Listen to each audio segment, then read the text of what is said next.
up all sorts of destinations, and we hope the moon will be one of those in 2020. I think Mars is probably outside of my career time frame, though. Over.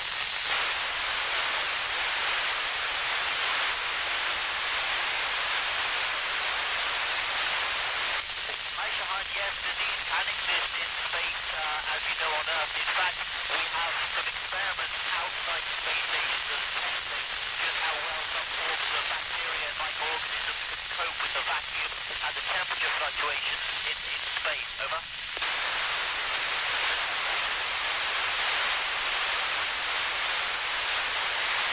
Hi, Leah. That's a great question. You know, at first, everything is more complicated in space. Putting on your clothes, brushing your teeth, eating and drinking, you just have to learn to get used to microgravity. But thinking about that now, you know, I don't have any problem with any of those everyday tasks. You just get used to microgravity. Over.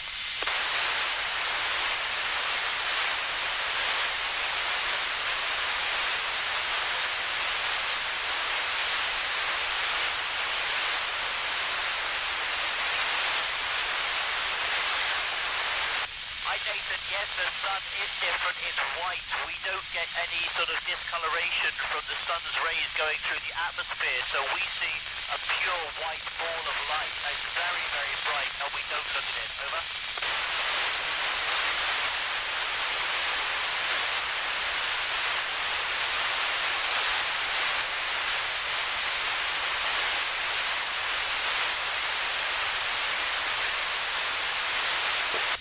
That's a fun question. Obviously, present, I would invite my family to be here because I miss them very much. But other than that, I think past would have to be Sir Isaac Newton. My mission is named in his honour, and I think it will be wonderful for him to see how far we've come today, and for him to be able to put some of his laws into practice up here on the space station. And also present, I think.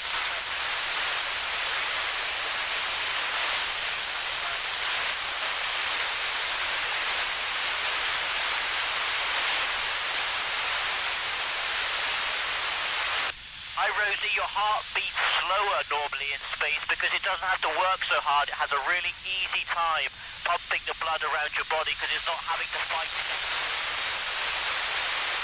It shrinks a little bit and pumps it.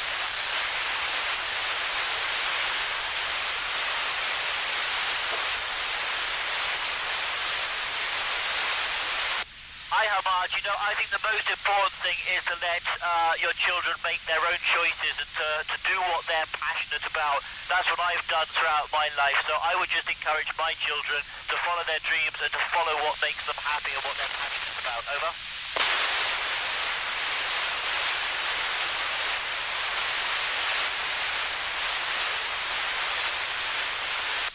Hi Leah, well everything in space obeys the laws of gravity, so yes, that affects molecules and atoms, and so they do behave differently, which is why we see these changes in microgravity to what's compared back to on planet Earth. Over.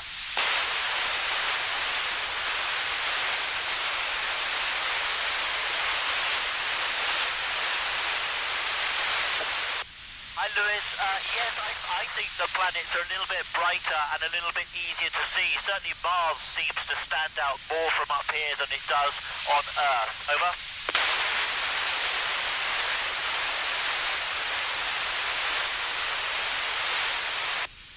Hi Aisha, you know, I would never have dreamed, my younger self would never have dreamed that I'd be up here on the space station talking to you down on planet Earth today.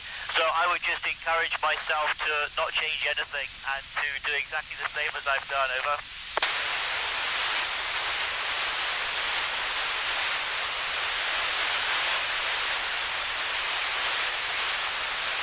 Hi Paul, it's very difficult to choose one experiment out of 250 that we're doing up here, but personally I think the protein crystal growth experiment has got tremendous potential for helping to develop new drugs against disease. Over.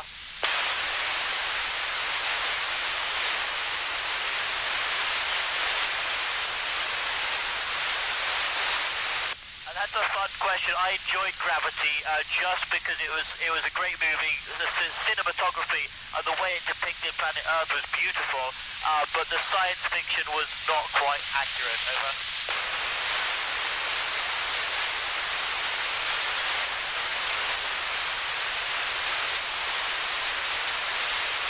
Hi Leo, well, we're investigating all sorts of things. Just this week alone, we've got the protein crystal growth I spoke about. I'm doing experiments on the electromagnetic levitator, looking into new materials, new metal alloys that we could be developing. And of course, I'm doing lots of experiments on my own human body, which will hopefully benefit people in terms of medical treatments back on Earth as well. Over.